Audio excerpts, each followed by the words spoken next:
Hi everyone. Hello everyone. Last week at the first recording of this year, we spoke about starting anew, and the focus was primarily on starting anew with your faith practices as well. And when we talk about faith practices, it can be a lot of things. Don't um, discard anything like contemplative walking or meditative walking, where you are gently walking, immersed in your surroundings, looking at it.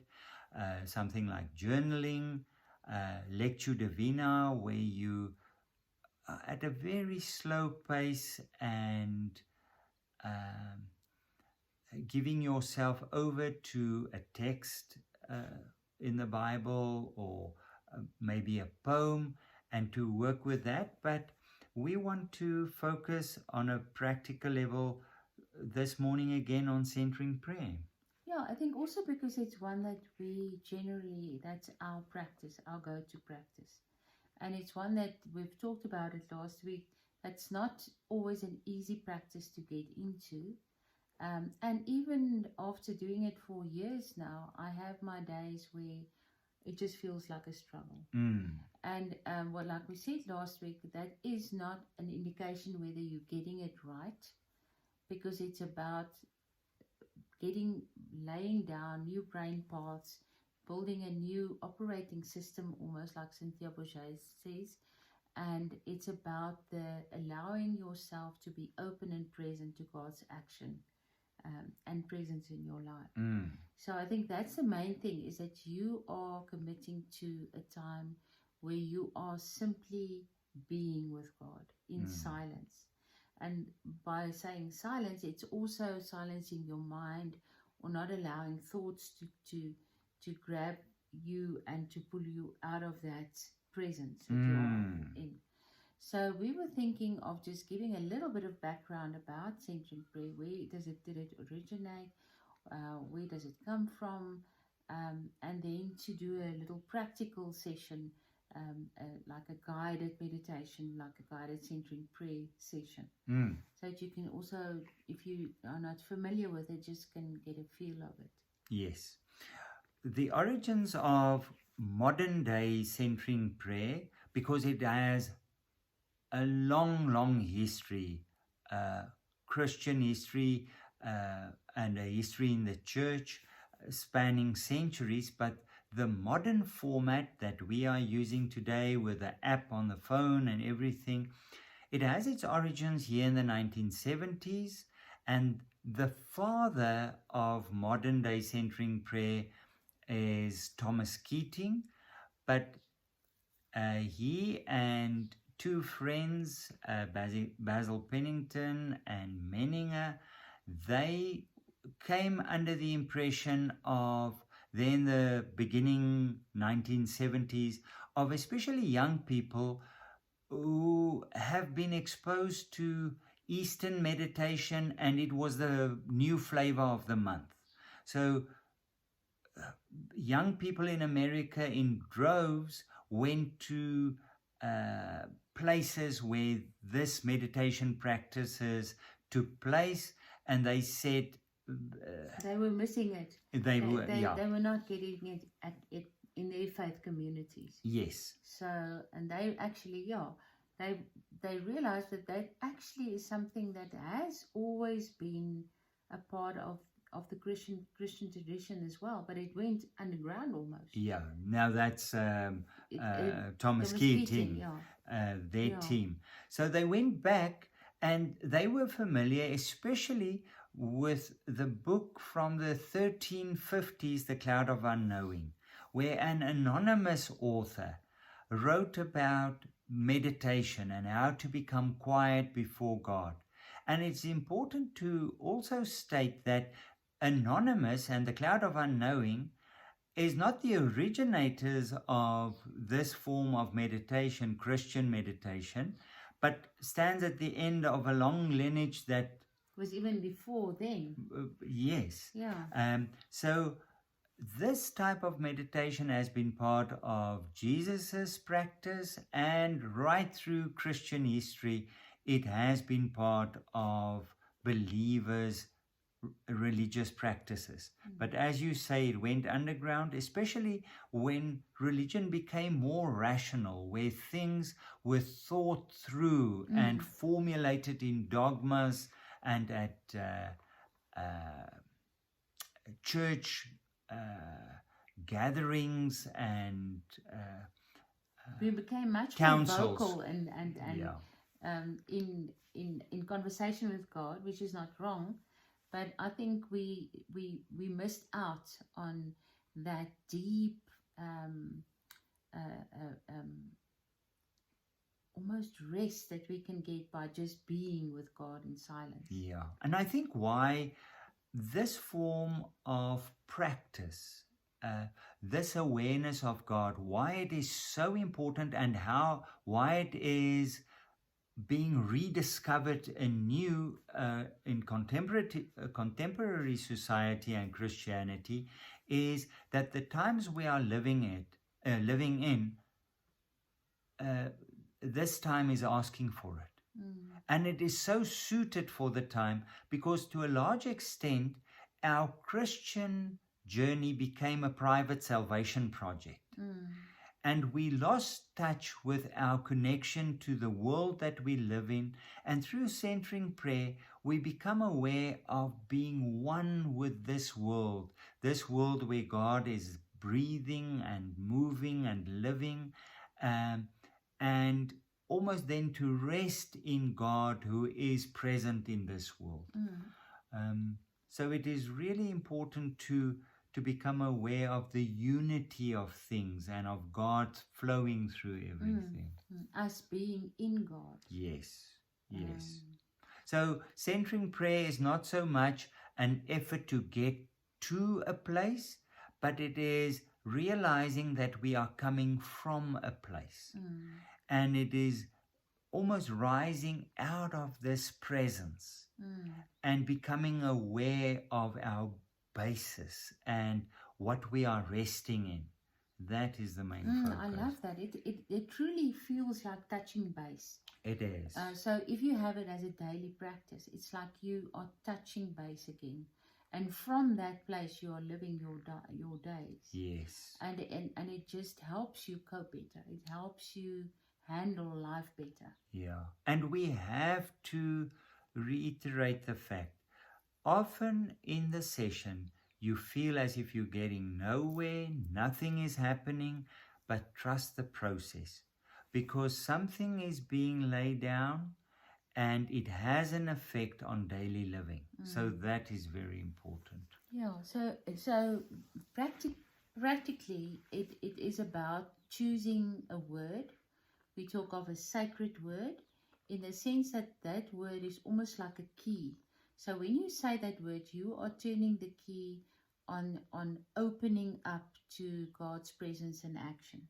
So you use your word at the beginning of your session. And it's a personal word. Yeah. You feel the weight of that word, which word works for you. Usually a one-syllable word.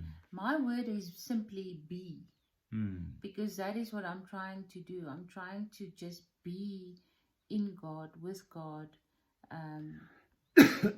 just to drift, just to rest in God. So, but it can be any word. It's not specifically like a really holy word or anything. It's just your sacred word that opens you up. Yeah. That allows you to commit to that time of being with God. Yeah.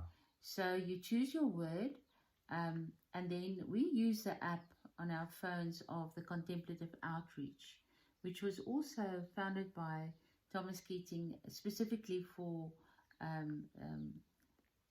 getting centering prayer out to people so that they can become aware of this Christian practice actually. So we are going to do a 3-minute guided meditation, And with the app, it's so nice because you can choose like an opening piece that you read.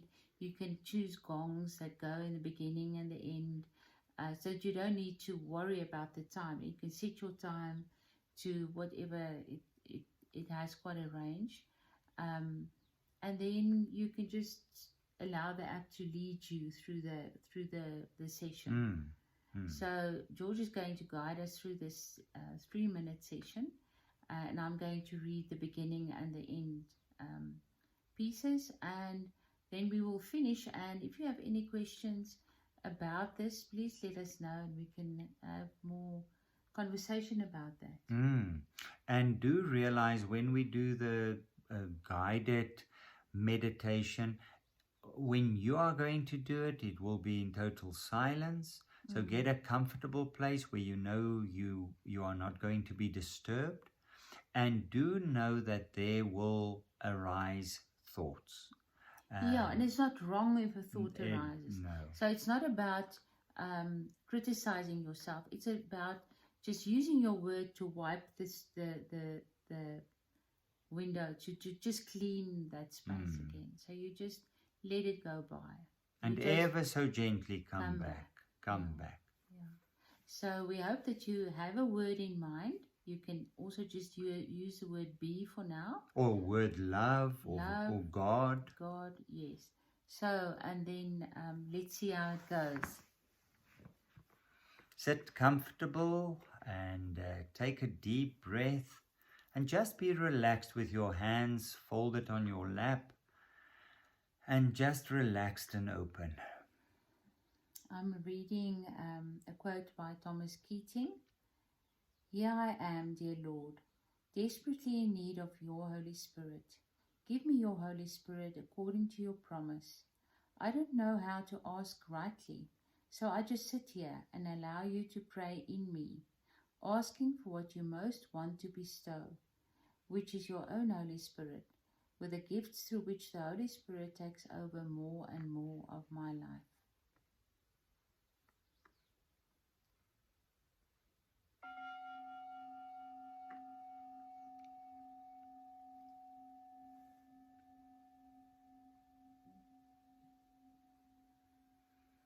Always come back to deep breaths. Our breathing is so important.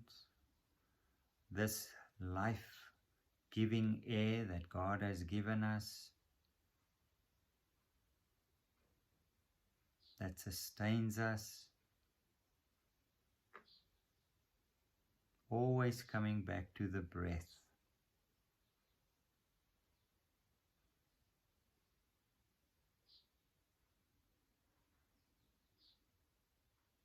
And if you catch yourself thinking that you are concerned that you're not getting this right, realize it's a thought taking you on a sidetrack. Ever so gently with your word be, or God, or love, come back to this place.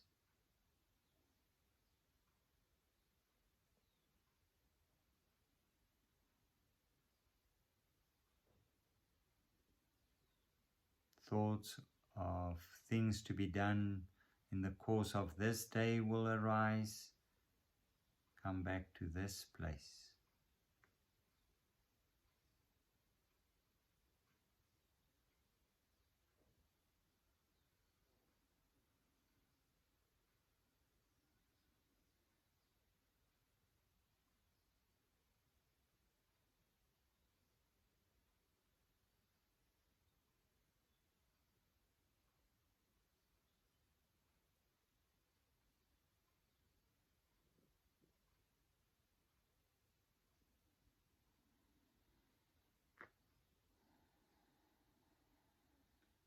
Feeling tired after a bad night's sleep,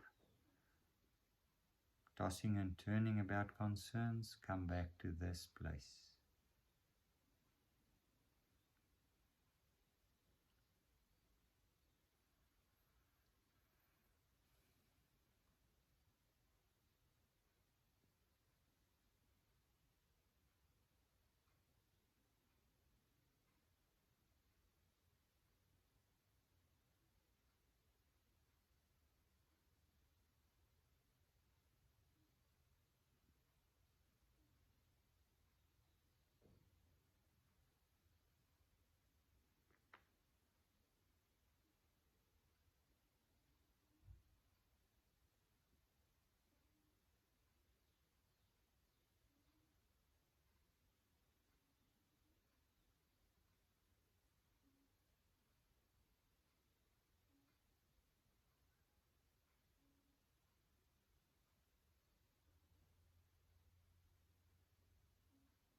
After the ring of the bell, don't open your eyes immediately. Just sit for a few moments.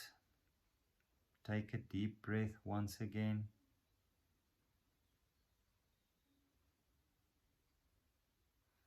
And whenever you're ready, you can open your eyes.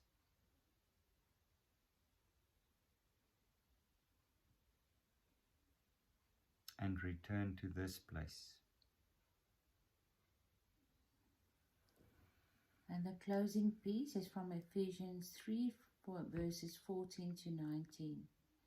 For this reason I kneel before the Father, from whom every family in heaven and on earth is named, that he may grant you in accord with the riches of his glory to be strengthened with power through his Spirit in the inner self, and that Christ may dwell in your hearts through faith, that you, rooted and grounded in love, may have strength to comprehend with all the holy ones what is the breadth and length and height and depth, and to know the love of Christ that surpasses knowledge, so that you may fill with all the fullness of God. Thank you. Thank you, everyone. Yeah, and as Matilda have said, if you have any feedback or questions, if we can help in any way, please make contact and send it through to us. It's wonderful that it is a communal ongoing journey. So if there's any way we can help, we'll be glad to do that. Have a wonderful week until we chat again. Keep well, everyone. Bye-bye.